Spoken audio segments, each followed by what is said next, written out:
We are ready to start our final panel, and these people need no introduction. They've all been on the stage this week, including just now. But just in case, Dr. Dimitri Christakis is Chief Science Officer at Children and Screens, George Adkins, Professor of Pediatrics at the University of Washington, Chief Health Officer of Special Olympics International, and Editor-in-Chief of JAMA Pediatrics. Dimitri has dedicated his career to investigating how early experiences impact children and helping parents improve their children's early learning environments. Welcome, Dimitri.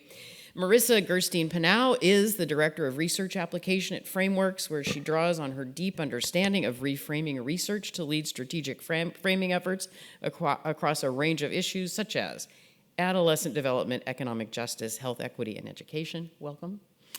And Isabel Sunderland is a Technology Reform Policy Associate at Issue 1, a leading democracy reform nonprofit in Washington, D.C. She works to advance state and federal policies on child safety, platform design, Section 230, data privacy, and national security, advocating for stronger regulations on big tech. Each of you represents a different sector of the community that are coming together to protect and support children and promote optimal health and development. Researchers and clinicians, communicators and educators, and advocates and policymakers. As we look back on the themes from the week and move from asking ourselves, why are we here, to where do we go from here, I'm going to ask that you each pull on your expertise, but also that you stretch into connecting the dots and intersections of the work in between each of you, and how that can help guide all of us in our collective path forward. So let's dig in.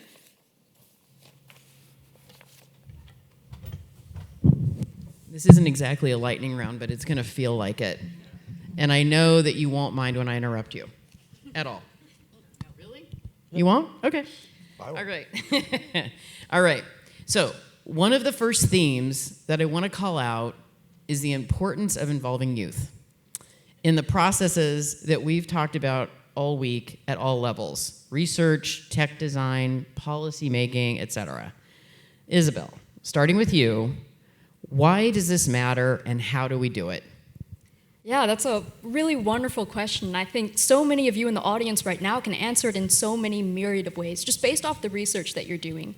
But I think chief among them is that young people need to be a major stakeholder in this process, not just sitting at the table, happy to participate, but instead actively be included within that decision-making process. We can have all the statistics we want. Most notable, I think 1 in 3 young girls are persistently sad or hopeless on these platforms, but what's revealed or hidden behind that particular statistic is all the stories and the unique experiences that those young girls have on those platforms. And those are often left out of the larger picture. And it's something that we as a community can start to push forward more, and that can add more color to the scientific research that we're doing. I think the last point that I would add in here too is that it's young people who are growing up into this new space that we're creating for them, whether it be democracies, whether it be the unique countries that you all are researching from, but they're entering into this democracy and into this future, and they should have a say over how that future gets created, especially when they're going to be the agents and the change makers in that process. Great. Marisa, Dimitri, anything to add on the role of youth in solving this problem? Yeah, I mean, I guess I don't want to overstate this because I think I might represent a fringe position here, but I think the voices of youth are important. But to be honest with you, there were times where I was a little bit troubled by how much agency they were being given. I do think it's the role of adults and parents to create safe environments for their children, and I don't think children can be trusted to know what those environments are. We don't do it in other arenas. We don't. Those of us that have children know that they don't always have their own best interests in mind, or if they think they do, they're often incorrect. And, in the school discussion in particular, we don't ask children what topics they should learn. We don't ask them whether they should have homework. We don't ask them to set their own bedtimes or their own diets. And I think most of us would agree that that's the role of society, that's the role of parents. And I think it's true in this space too. There's a critical role, I think, in having youth involved in the interventions we might design, because without their voice, we're very likely to make things that won't work. And I think most of us that work with children recognize that we have to integrate that. But I think we need to be cautious. We need to set some guardrails up about how much agency children should have. Don't attack me. Or bring it. I mean, that's fine. I'm happy. Well, Marisa, would you like to attack Dimitri? I'm not going to attack him. I'm coming at it from a slightly different perspective, which is that these are technologies that are going to be around in one form or other into the future, and young people are going to be using them now and into adulthood. And coming from sort of a cultural mindset perspective, we know that young people's view of the future is very bleak and not very different from adults, but there is sort of a larger sense that there's a system that is rigged against them, there's a decrease in trust in democracy, et cetera. And I think that has to inform what these platforms look like, because that is not a direction we want our country to go in. And so if that is the direction younger people are going, we need to know that. We need to figure out ways in which to create, I guess, maybe a more positive feedback loop. I'm not sure exactly how to describe it, but I'll stop there. I don't want to get into territory I don't fully understand. No, I think you did a nice job of bridging these two things. I mean, we are at it's a catch-22. The technology that we're worried about kids having access to is the very same technology that is making them feel disempowered and discouraged and depressed about the future, and it's the future that we created. I'm put me in the older person category. So here we're saying, oh, just trust us, we can make it better, we'll tell you what you can do or not do, but we didn't really put the guardrails up and make it better to begin with. So I can see why there would be a real interest on your part, Isabel, in seeing youth-centered more in any future solution. All right, much of the research shared this week focused on the contexts that surround children and the many layered dynamics between those contexts that impact child outcomes, whether that be family structures, community structures, or societal structures. If you had to start with one of these layers to get traction, to push hardest, to get more momentum, which layer would that be? Individual, family, community, society. I'll start with Marisa. Ooh, I have so many hats here: sociologist, framer, individual. I mean, I would say, though, societal level.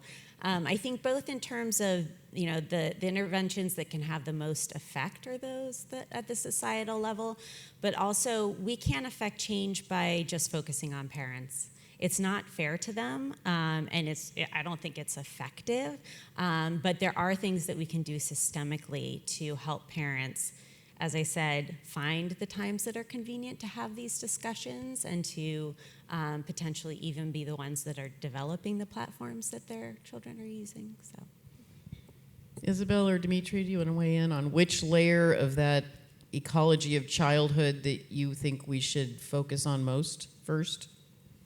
Yeah, I think I would agree as well that the society component is so critical. We see increasingly that it can't be on young people, I think to Dimitri's point, to necessarily be able to push back against such a tremendous tech design that they've created on their social media platforms. Same for families, same for parents as well. It can't uniquely fall on them because we know that tech has hired the best firms, the best psychologists, except for the ones here, all the best scientists in the world to possibly create an addictive platform. And there are interventions that can be made, and there are interventions that are important at the family level. But at the end of the day, when you're fighting against a company that has trillions of dollars that they can spend to build the best product possible, it has to be a societal change, and it has to be one that squarely places the culpability on the tech companies themselves. Dimitri. Yeah, I mean, one of the things I thought was lacking in this Congress was, or implicit in it in some respect, is a sense of defeatism. I mean, I think we feel like whether we're incorporating the voices of children or we're speaking as scientists or parents or advocates, this assumption that the digital technology products as they exist are here to stay or will only get worse. And the best we can do is to try to train youth to use them more effectively, or to take breaks from them, or to try to mitigate the risk of addiction. And I have to say, as I've been fairly immersed now in the social media platforms in particular, I've actually come to the conclusion that, again, may not be particularly popular in this group, that we have to be open to the very real possibility these products as they exist are just not safe for children. Now, that's not to say that there isn't a value to a social media platform for children. And in fact, to be honest, it starts with recognition that the Facebook of 2025 is not the Facebook that I signed up for when my son was 13. And it's not the social media platform that many of us who were sentient then were enthusiastic about being a force for democracy. I mean, if those of us remember in the early days, we thought Mark Zuckerberg was a hero because the Arab Spring had started on Facebook.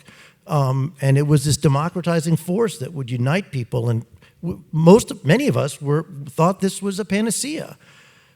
But there weren't even likes in those days. I mean, it was more like what LinkedIn was when LinkedIn started, and now LinkedIn is more like Facebook. I mean, everything is converging because everything is competing for our attention, and the products are just not safe for children. I'm also struck, as we were talking yesterday with the senators, about the age at which we've set. Why are we accepting that 13 is the appropriate age for these things? I mean, we are capitulating to technology companies that set that age. We didn't set it. No, it wasn't set with any intentionality. Wasn't set on the part of pediatricians, child development experts.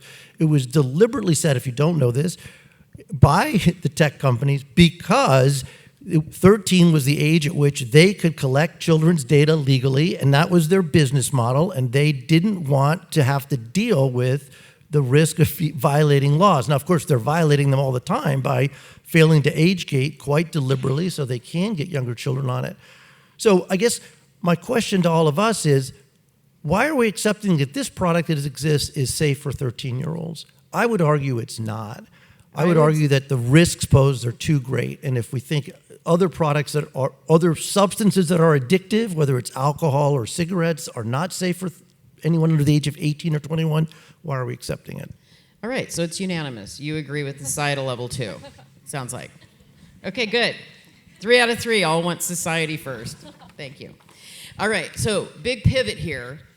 I had the pleasure of being at the Causality correlation breakout yesterday, and I had never heard about the N of 1. And it was really mind-blowing. And I really thought it was a powerful reframe on the causality argument and how in-depth information at the individual level could shine a light on our unique characteristics, behaviors, perceptions, and experiences, and how these individual factors all affect the interplay between tech use and developmental outcomes. So, panelists, do you believe in an age of limited government regulation? I'll start with you because I think I know what you're going to say, Dimitri.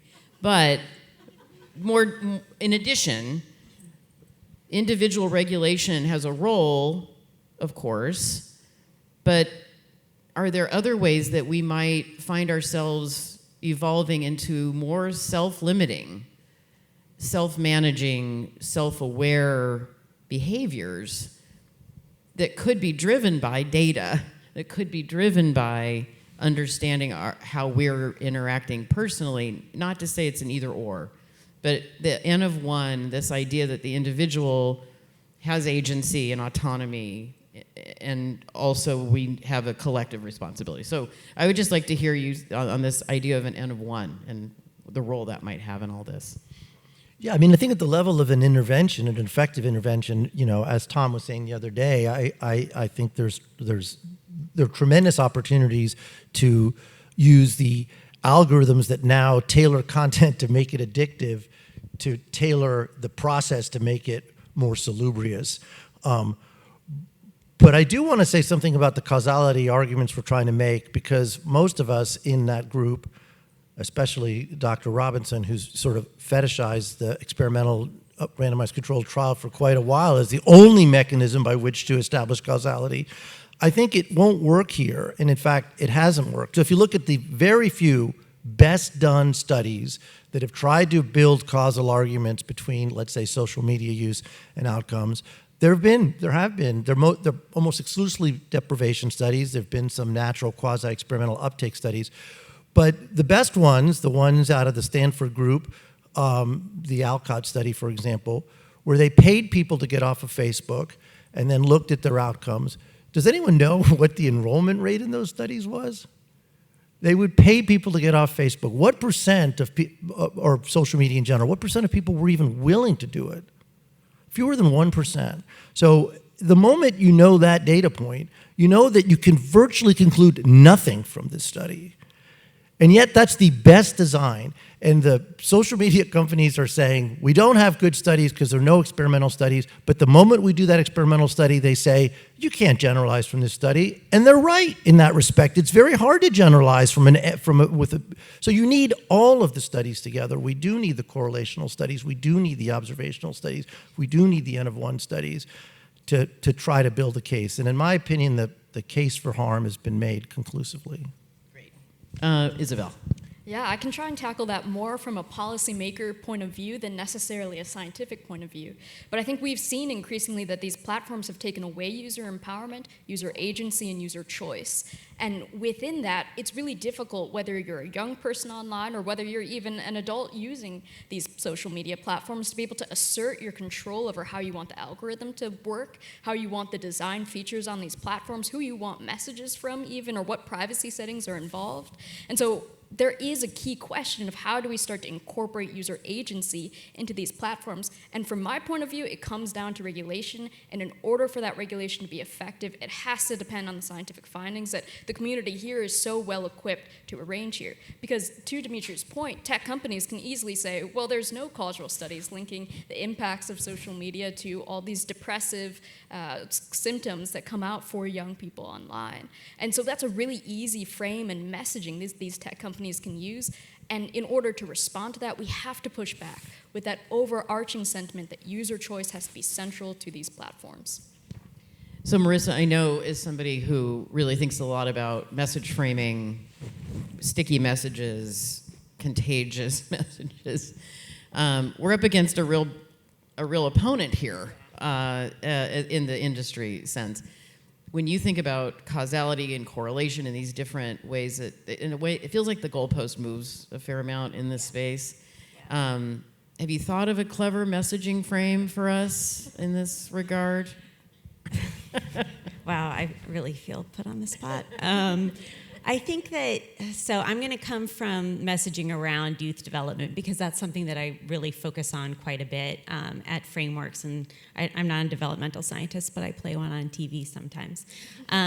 So I think having a positive aspirational message to counter some of the really toxic swamp that is out there about when young people are going to be using, and I don't have a specific age that I'm considering, are going to be using these platforms, that we design it intentionally, purposely, with young people, with parents, with developmental scientists in ways that allow them to discover and explore in safe ways, but where they have agency. And so I think that talking about discovery and exploration and then explaining how that looks is really, really helpful. And people are actually very receptive to that when you're talking about all sorts of topics having to do with young people, and pulling them very quickly out of that. Young people can't regulate themselves.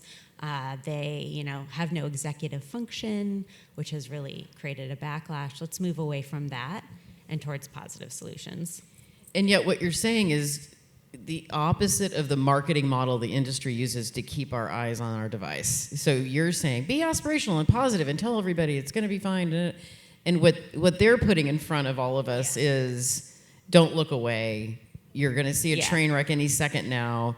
And one thing I worry about is, not only are they bigger, stronger, faster, but they're using the fight or flight endorphin-charged messaging to get us all to stay on our device. And we're coming up with, we're better than that. We believe in youth. They're going to be fun. We're all. Do you feel confident in that? So I don't. It's not a Pollyannish. They're all going to be fine. Sorry, and I should have been clear about that. I think you start there and you talk about the fact that there are problems that are preventing that from happening, and I think you very much go after the media companies and say, I personally think I want to do more testing, that making them the villains can work, just like it did with big tobacco. But I think that if we just lean all into doom and gloom, we're really just sending people, everything's a crisis. I can't handle all these crises. So thinking about what the balance is important. Okay, I like that. Sharing the blame a little bit. All right, we can't simply expect changes to the individuals or the context around them to fix the issues we're seeing with the digital space, though. To be direct, it's not a fair approach when we consider the amount of time, money, and effort that's put into designing technology in a way that interferes with relationships and overpowers individual autonomy. We need more upstream solutions. Though lingering challenges with Section 230 and constant litigation against new laws have slowed progress substantially. So where do we start? You agreed on the societal level earlier, but then at a deeper level, what is the strategy at the societal level? You have to take into account we have Section 230 and we're up against a litigious opponent. So, Isabel, I know you think about this a lot. Where is there? Can you think of some of the creative solutions coalitions, advocates, thought leaders could turn to in this moment, given these limitations we're underneath? Yeah, that's a wonderful question. I think the top line is that in every single industry that has existed in the past 100 years, whether it be big tobacco, big alcohol, any of those companies, they all have to go up to a regulator and say the product that we're making is safe. If they put a child toy up for availability and to be bought, then they have to prove that that toy does what it says it's going to do and that it's safe for the age range that it's required for as well. Tech companies have evaded that, and they've evaded it because the law that was created around it was created in 1996 around a singular court case that took place. And so the single message here, I think, is that we have to reform Section 230. And I know for some that is a scary thought, and there are so many implications involved in it. But right now, it has been so broadly interpreted so as to allow any big tech platform broad immunity, whether it's for the content that gets posted, even as it gets algorithmically boosted, to the design features that exist on their platforms too. Whether it be a speed filter that encourages young people to speed on a highway in order to get a high score. They should be able to have answers and be answered to for why they allow those platforms, or rather those design features to exist on their platforms. So it comes down to removing the liability shield that tech companies have. And in doing so, I think, Dimitri, to your point, it gets to the business models that start to run these platforms as well. Because at the end of the day, these platforms aren't safe for young people, but they do have positive sides. They connect people, they bring social action to different regions of the world, they're really critical for accessing life-saving information. But we need to make sure that we have accountability and transparency into that process. And at the moment, for the past, however 20 many years have existed, we have not had that accountability yet. Dimitri, you had a nice conversation with Chairman Ferguson about Section 230 and other laws that he's anxious to enforce. At least it sounded that way. Did you come away with any other insight from talking to him or hearing him talk about how he views 230 or enforcement? Yeah, I don't, I'm a scientist and not a legislator or an advocate, and I know how 230 is being used. I don't know what it would take to get it changed or how to go about that. But he did say I think to the entire group that his job is to enforce the laws, and he will do that. And I think we have to take him at his word for that. So if someone gets laws on the books that are protective of children, that he will prosecute violators, and so I hope that's what happens. Marisa, anything to add on this? Just briefly, that I think what we really need is a groundswell of support and huge amounts of pressure. And if it's not going to work on the federal level, then we need to move to the states and localities. Mm-hmm. I thought I heard him say that too. That might I think the chairman said that as well. Oh, I wasn't there. Yeah, I know. Okay, well, it was really great interesting. minds. This week we've heard a lot about the research. It's so rich, the conversations here this week, and I think we all agree we still need more research that actually perhaps could move faster, be clearer, and be action-oriented. And And I recognize that research writ large is facing so many challenges, science and scientists, and I don't think I can even remember a time that the focus there's such a negative focus on science and research. And I think that will then be, of course, directly tied to funding levels and support. So at the same time, we all want more research. There's another narrative that we don't need more research. And I feel I feel like all of you are caught in these crosshairs in a way that will eventually negatively impact Americans and families and kids. So Dimitri, how do we create a more nimble and action-focused research approach while also maintaining the integrity of the scientific process and advancing models that can answer these challenging questions that still remain? Yeah, I mean, I think quite apart from the looming funding cuts that I think all of us that rely on federal grants for our work are facing, we have to recognize that the NIH system such as it is, or the federal granting system such as it is frankly very poorly suited to the work that needs to be done, particularly the work that needs to be done for the technologies that are coming forward. I mean, to me, the lessons we have to learn from our failure to protect children through better research around social media need to now be applied to AI, technology that is growing exponentially. And the simple reality is that if I put in a grant, well, most of us aren't even in a position to put in a grant today in AI because we don't even have the pilot data on AI in a population to put together a compelling proposal. But even if we did, and let's say the funding levels are at the 5th percentile, it could realistically take us 2 or 3 years to get funding. That's not fast enough, particularly for an industry that's moving that quickly. So I wish I had a better solution. Your point about being nimble is important, but I think we have to have mechanisms that move at the speed of industry, and we simply don't. And we also have to have, and this came out in probably in many sessions, but it came out in the measurement session that I was in. We simply have to have the cooperation of industry to enable us to get access to the data that we're going to need. And that cooperation is not going to come voluntarily. It's going to require that there be mandates for it. And so that's going to take congressional action. It's been discussed. I mean, you probably can speak that better than I can, Chris. I know it's been discussed multiple times in Congress that industry has to make their data available or has to collaborate with researchers, but it hasn't happened. Yeah, I mean, there does seem to be an appetite on behalf of the senators that were with us last night and other members of Congress around the importance of researchers having access to the data to conduct studies more rapidly, to give us the answers we so desperately want. And yet we all see how hard it is for them to reach consensus right now. And it's much bigger than our issue. It's about almost all issues. So to Marisa's point about groundswell and public will and demand, we are at a moment where they represent us. The more there is a demand coming their way for help, the more likely it is they'll help. And the research community is as big and robust and powerful as it is still quite small.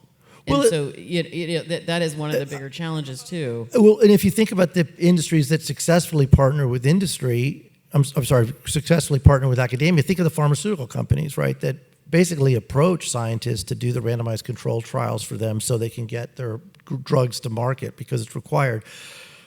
I think Isabel alluded to this. I mean, that would be the biggest game changer here if we required safety data on technologies before they're rolled out. To children in particular, I think that would move things forward much more quickly and have industry not only come to scientists to collaborate with them, but frankly fund the research to get it done quickly. Great. Isabel, Marisa, anything to add here? Okay. I think I would just plus one everything, which is the fact that this is an appeal to researchers, yes, but also an appeal to policymakers and the advocates who push for reform, which is that there needs to be transparency legislation passed at the federal level in order to increase researcher access. I'm sure y'all are familiar with the fact that X put their researcher API behind a $45,000 cost, and that cuts out so many researchers in this room here today, and also so many not even with us here today too. And so there is such a federal demand needed for transparency legislation be passed to give researchers access to this. I mean, one thing that came up in the debate yesterday about school phone bans and do we or don't we, that unfortunately isn't getting baked into those policies and budgets at the state level is that they should be studied immediately. So that if we in Vermont, Connecticut, New York are going to have a bell-to-bell ban, okay, so let's also be sure we're putting a small percentage of that budget or effort aside for researchers to come in, collect baseline data, et cetera, so that it would be contemplated up front that this is, in a sense, a hypothesis that's being tested in school systems, and wouldn't we all like to know how it turns out? I think maybe that's a smaller advocacy play, Isabel, where as we see a policy taking flight, we think, what is the implication for researchers of this policy, and how might we start advocating at the state level to ensure that the research questions are baked in up front? I mean, it's so hard to reverse engineer them onto something that's been in play for 1 or 3 school years. All right, I promise we only have 2 more questions.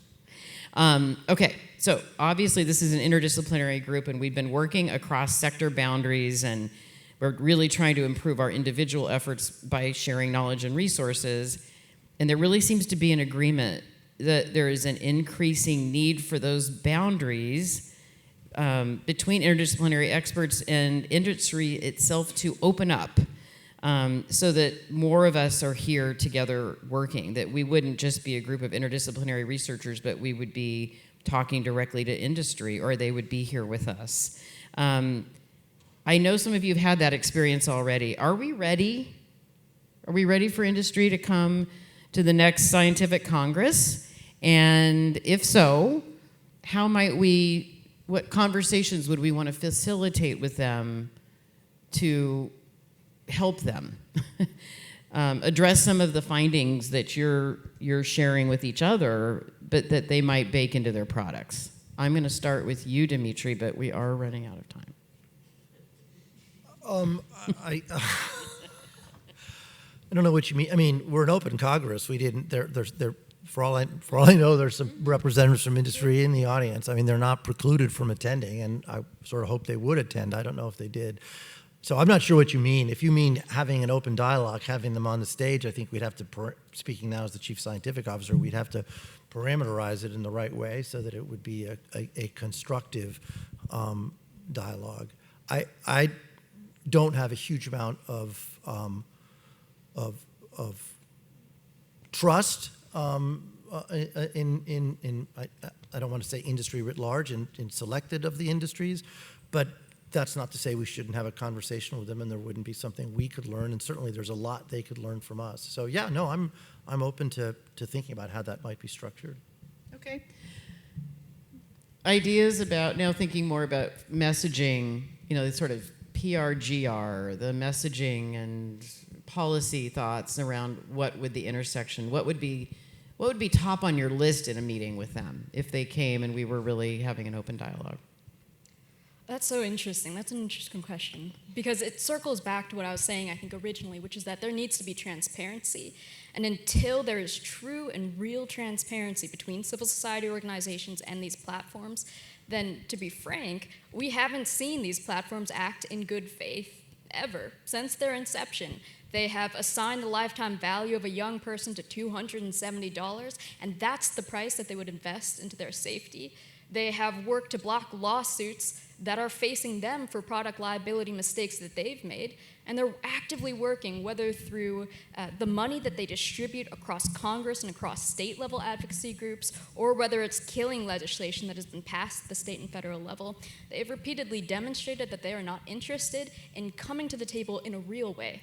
They are certainly calling for civil society to come, let's talk about these issues, but behind the scenes, they're actively working to kill the movement that I think we're trying to build here. So until they're willing to really call for transparency and have transparency about what goes on behind their platforms and the decisions that are made, to be frank, I can't say that I'm necessarily interested in hearing what they're saying. Very well said. Thank you. I agree. Thank you. But I do have one little video. Yes, please. All right. So this is a bit more personal, but tonight I'm having dinner with a friend who works for Meta, who is an adolescence researcher who does work on developing parts of Instagram that adhere to parental needs for adolescents. People have accused him of working for the enemy, absolutely, but he is somebody who does really care about adolescents, and he's the kind of person. Does he have a lot of pull within Instagram? No, but he's the kind of person who I think would be really interesting to have at a Congress like this, to offer his perspective and to learn more about the research that is out there. I'm really glad you're having that dinner right after coming to this event. That is really good timing. I just realized today that this is. I should have invited him to come. You should have invited him. It would have been great to have him. Well, it's all being recorded, so you can just send him. I'll send it along. All right, we are to our final question. And I think it's fair to say that the field has really been growing since Children for Screens first was founded a decade ago, and certainly since our first Congress. But it still feels like there's a long way to go. How do we move this growing sector, this robust conversation, to a true movement where we are effectively moving forward together? You have touched on so many components of an effective movement. There's evidence, there's a common message, there's energy, there's urgency, there's multi-age, multi-sector, multi-state investment. And yet, I think we're all going to leave here feeling like, still, now what? So Marisa, message frame. Yeah, I'm going to do this as fast as I can. So there are three things that I really want you all to take away that I recognize are kind of coming up in this conference. The first is that data's not your frame, right? It's the content, it's not the message, so don't forget that. The second is crisis is not your frame. There's a crisis going on, absolutely, but crisis framing, it might create a sense of urgency, and then people are like, well, I have another crisis over here and over there and over, there's nothing I can do, the world's on fire. And then the third thing, which I already said, which is awareness is not enough. People know that there's something going on with children and youth and screens that's probably not good. They might think it's only not good. But getting out the message that this is something that's important hasn't worked yet, right? I mean, maybe it's the first step. What we need is understanding. And the way that we get there is by everybody in this room, everybody who works on this issue, coming together and singing from the same songbook, right? That doesn't mean you're all walking out to every audience and saying the exact same thing, but it does mean that you're, if you think about a songbook as, there's lyrics and there's structure, but the tone and the voice, et cetera, might be different. Because when everybody starts doing that, people aren't getting different messages from 18 different places. You don't even need to all agree on whether we ban, cell phones in schools or not. What you all agree on is we need to create systems in a world where children and young people are using these platforms in ways that help their development and well-being and aren't harming them, right? So what is the shared story about how that happens? When everybody starts using that same framing, that's when it turns into a movement. And we've done this before in this space, right? So talking about early childhood development has moved incredibly far over the past 25 years. Talking about child labor over 100 years ago as a moral argument was a reframe that advocates got around, and they changed the ways in which we see children and work and created real changes in policy. So it's been done before and it can be done again.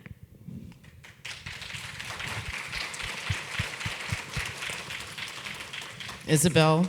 Yes, I'll add that I think the road is long. It's hard. There are battles and fights that we can't even anticipate right now. But to be clear, we have had wins. We have had tremendous wins, in fact. We have had dozens of state laws pass that have dealt precisely at the intersection of kids' online safety and tech accountability. We've seen federal laws who have made tremendous progress, whether it's the 91-3 vote last year with the Kids Online Safety Act, with the defeat of the AI moratorium, and to be sure, that'll come back. But we still saw that senators resoundingly agreed that kids' online safety is a priority that must be tackled. And so there are wins that exist in the space. And though the battle, and though the road looks long, I think exactly convenings like these are what is critical. Reaching out across disciplines and being able to connect on the key issues and challenges that lay ahead, and also in encouraging each other on the wins that we've had across our different disciplines as well. I think that's what really transforms this into a movement that's going to last for a very, very long time. All right, thank you. Dimitri. I'll yield my time. Okay. And then mic drop. Accidental. Well, obviously, we've touched on many different elements in this discussion, and it is clear that there is much work to be done. All of this reminds me, once again, of Yuri Brofenbrenner's ecological model of child development, and I think we see how we can look at all the different contexts included in this model, not only in how they inform impacts on child outcomes, but also the levers that can be pulled to help create a digital world we want to see for kids.